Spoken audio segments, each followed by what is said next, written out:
उसमें कोई गैर मुस्लिम व्यक्ति रखने का प्रावधान किया भी नहीं है, हम करना भी नहीं चाहते हैं। मान्यवर, वक्त का इतिहास मान्यवर कुछ हदीसों से जुड़ा हुआ मिलता है, और आजकल जिस अर्थ में वक्फ शब्द का प्रयोग किया जाता है, इसका मतलब है अल्लाह के नाम पर संपत्ति का दान, पवित्र धार्मिक उद्देश्यों के लिए संपत्ति का दान। मान्यवर, वक्फ का समकालीन अर्थ, अभी जो अर्थ हम समझ रहे हैं, वो इस्लाम के दूसरे खलीफा श्री उमर के समय में अस्तित्व में आया। एक प्रकार से इसकी आज की भाषा में व्याख्या करें तो वक्फ एक प्रकार का चैरिटेबल एंडोनमेंट है, और जहां एक व्यक्ति संपत्ति, भूमि या मूल्यवान संपत्ति धार्मिक या सामाजिक भलाई के लिए दान करता है, बिना उसको वापस लेने के उद्देश्य से, वहां वक्फ की रचना करती। इसमें दान देता है, वो शब्द का बड़ा महत्व है। दान उस चीज का ही कर्ज किया जा सकता है जो हमारा है। सरकारी संपत्ति का दान मैं नहीं कर सकता। मान्यवर, किसी और की संपत्ति का दान मैं नहीं कर सकता।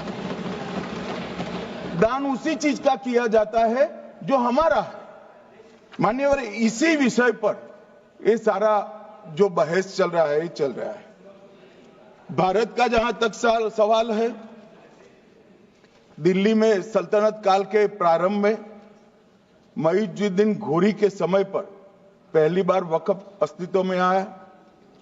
अंग्रेजों के जमाने में 1863 के धार्मिक दान अधिनियम से चलता था।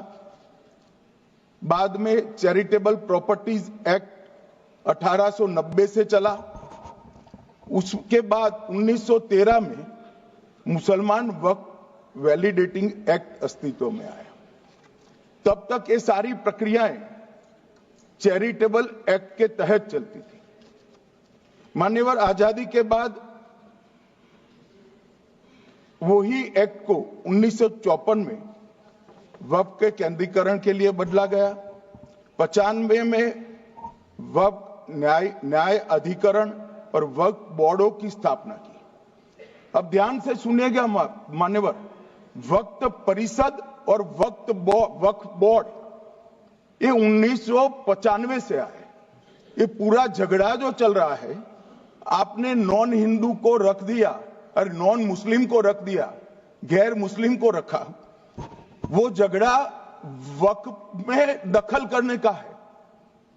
पहले तो वक्फ में कोई गैर इस्लामिक सदस्य आएगा ही नहीं, ये स्पष्टता समझ लीजिए।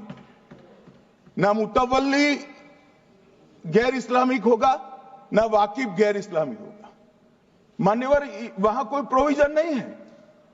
जो धार्मिक संस्थाओं का संचालन करते हैं, उसमें कोई गैर मुस्लिम व्यक्ति रखने का प्रावधान किया भी नहीं है, हम करना भी नहीं चाहते हैं। मान्यवर, इसलिए जो बड़े बड़े भाषण करते हैं कि समानता का अधिकार चला गया, दो धर्मों के बीच में समानता नहीं रही, मुसलमानों के धार्मिक अधिकारों के बीच में दखल खड़ी हो जाएगी, कुछ नहीं होने वाला। मान्यवर, इस दृष्टि से देखें तो 1995 तक वक्फ की काउंसिल और वक्फ बोर्ड था ही नहीं, वो तो 95 से आया।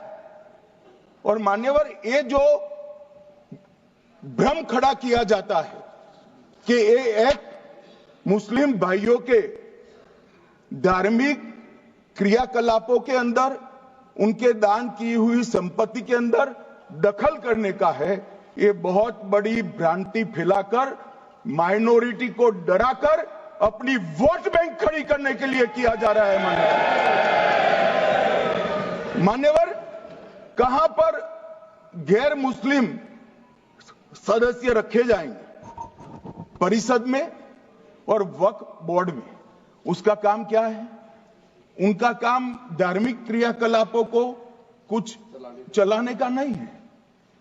वो शुद्ध रूप से वक्फ का जो कानून, दान के लिए किसी ने दी हुई संपत्ति, उसका एडमिनिस्ट्रेशन अच्छे से चल रहा है नहीं चल रहा है, कानून के हिसाब से चल रहा है नहीं चल रहा है, या तो दान जिस चीज के लिए दिया गया, इस्लाम धर्म के लिए दिया गया, गरीबों के भोजन के लिए दिया गया, गरीबों के उद्धार के लिए, वो उद्देश्य के लिए इसका उपयोग हो रहा है नहीं हो रहा है, इसका नियमन करने का काम है मान्यवर। अब मैं इसको मान्यवर बाकी सारे धर्मों के साथ कंपैरिजन करते हैं और कहते हैं दखल किया है, मैं उसको स्पष्ट करना चाहता हूं। मान्यवर वक्फ जो है वो हमारे यहां ट्रस्ट एक्ट है, इसमें ट्रस्ट है, तो ट्रस्ट के अंदर जो ट्रस्ट को बनाते हैं वो ट्रस्टी होते हैं और एक मैनेजिंग ट्रस्टी होते हैं।